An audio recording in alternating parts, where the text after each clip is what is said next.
Are you guys ready for more comedy? That's fucking better. Alright, your next comic, you might recognize him from the Laugh Factory Hollywood's Instagram page. Please give it up for Evan Hall! Yeah! How are we doing, Donzel? Feeling good? Cool. My name's Evan. I'm Jewish. Yeah, thank you. Yeah, we deserve it. You remember the thing that happened. You remember that. Yeah, I'm Jewish, but people say I don't seem very Jewish, so that makes me what some people refer to as a sneaky little Jew. It's fun. I like to call myself undercover Jew, okay? So how it works is I can waltz into any church I want and no one bats an eye. And then when they're like, here's the blood of Christ, I'm like, l'chaim. I bet you thought I was a Gentile. Well, now we have your secret formula. We're gonna make our own Messiah. And this time, he's gonna be He's gonna be more Jewish. It's fun. The first time I ever realized I didn't seem very Jewish was when my rabbi in the 5th grade looked me up and down and said, you know, they might not have killed you. Yeah. Right, which seems like there was a gentler way to handle that. Maybe she could have said, you have a nice goyish charm. I think that would have got. Also, how am I supposed to take that? You know what I mean? Like, am I supposed to be stoked that I'm not Hitler's type? Or I guess technically that I am Hitler's type? You know? What am I supposed to? The only thing I can do with that information is go brag to the other Jewish kids. You know what I mean? Just like, Rabbi Booth said I didn't even seem all that Jewy. He said I might not even grow shoulder hair. Like, what am I supposed to do? I don't know, man. It's like, because I look this way, I've never experienced personally anti-Semitism, which is obviously a good thing. It's not like I'm running around being like, why won't anyone ask for my help with their taxes? You know, not crazy. But it's like, it's to the point where because of that, I often forget that anti-Semitism exists. So like when the Charlottesville marches happened, and those dudes were like, the Jews will not replace us. I wasn't even hurt by that. I just watched it and was like, oh yeah, that's right.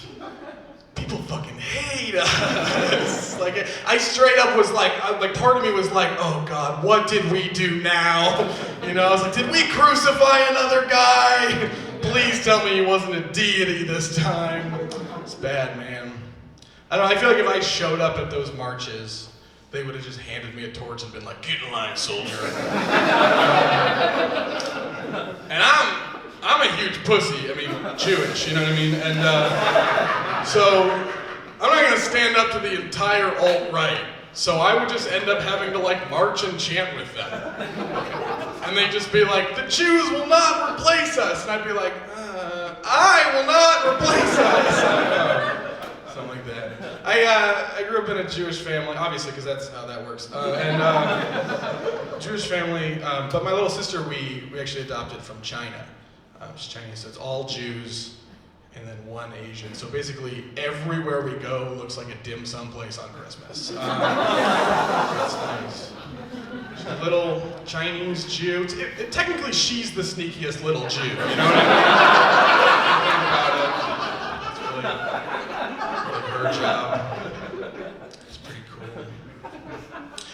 Growing up, anyone else? I was the weird one in the family. Is anyone else the weird one? Thanks. Thank you, other comics. Thank you. Yeah, no shit, okay? God damn. That was the weird one. So my older brother, he knew he wanted to be a doctor when he was 10 years old. And I had a game I used to play where I tried to see how many different bugs I could get into one jar. And then I'd make him duke it out for the title of best bug. So when we were young, he was like, I want to be a pediatric cardiothoracic surgeon. And I was like, I bet it's the spider. And it turns out cricket was a dark horse, okay? Those fuckers have some strong legs, okay? They're good. I also feel like my parents were like way too supportive of a lot of the weird shit that I was doing growing up. Like one time I made a snowman that had an axe in its face, and I was like, this snowman was killed by his snowman wife for snowman life insurance. And my dad was like, you're so creative, you should do theater.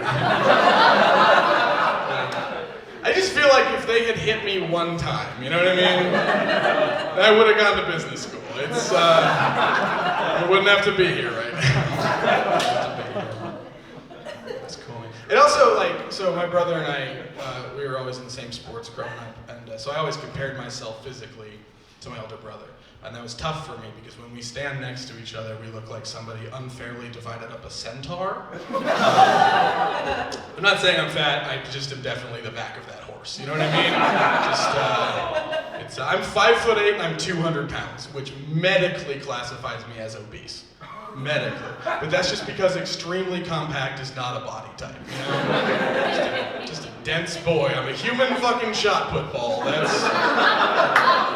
what I am. I don't like my body. I don't like it. Not because I think it's ugly, but just because I think that this body type has no use in the modern world. Like this stocky body was made for a pre-industrial society. People always say I was born in the wrong era because of like pop culture and stuff. I was born in the wrong era because these legs could till the fuck out of the field. Okay? Should have been a farmhand. That's frustrating. It just feels like a waste of talent, you know what I mean? It feels like a waste of talent, especially as a Jewish person, because historically, there have been a few times when we really could have used some sturdy Jews, you know what I mean? And Jewish God put me today to be an okay athlete, and he should have put me where we needed me, in ancient Egypt, because I could have gotten us a fourth pyramid done, you know? Could have done that one myself. It also sucks because like I'm built strong, but I'm not built tough. Like in here, not a tough guy. Someone asked me recently if I wanted to have kids, and I was like, I don't think I can have kids because I'm not sure I can protect a family.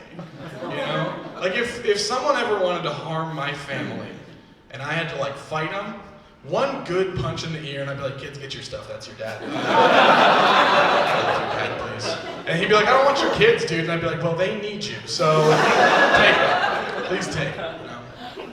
I'll finish up on this. I just hit my 1-year anniversary of moving to Chicago. After 1 year, it's a great place. The other day I was downtown and I was looking up at the buildings, skyline, and I was thinking like, man, I'm so lucky to be young and living in such a wonderful, beautiful city. And then I turned around and immediately watched a guy kick a bird.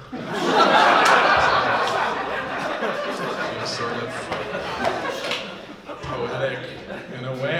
And it was honestly, truly, like one of the coolest things I've ever seen. Because I was like, isn't the whole point of birds that they are out of kicking range? Like, I lived my entire life thinking birds were wholly unkickable. And all it took was one crackhead to just blow my world open, you know? Change everything. And it was clearly not like a one-off sort of thing. Like, he did it so precisely and deliberately that I was like, I don't think he's crazy. I think he knows something about birds that I don't know, you know? Like, I half expected him to kick it and then turn to me and be like, run, kid.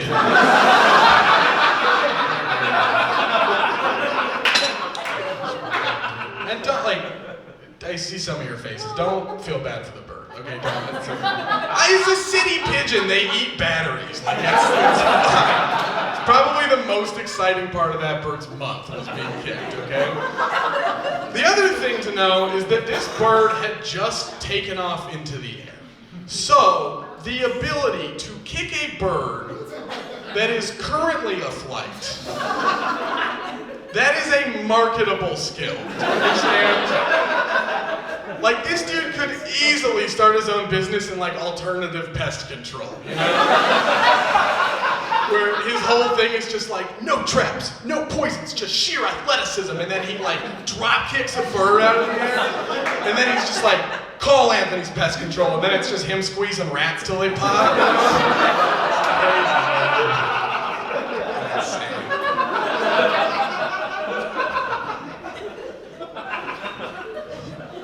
So here's how it goes down. It was so quick. So he kicks this bird, full contact, so impressive. Sits down on the curb, pulls out a bottle of gin, and houses a good chunk of it. No problem. And then he yells, "This is my city."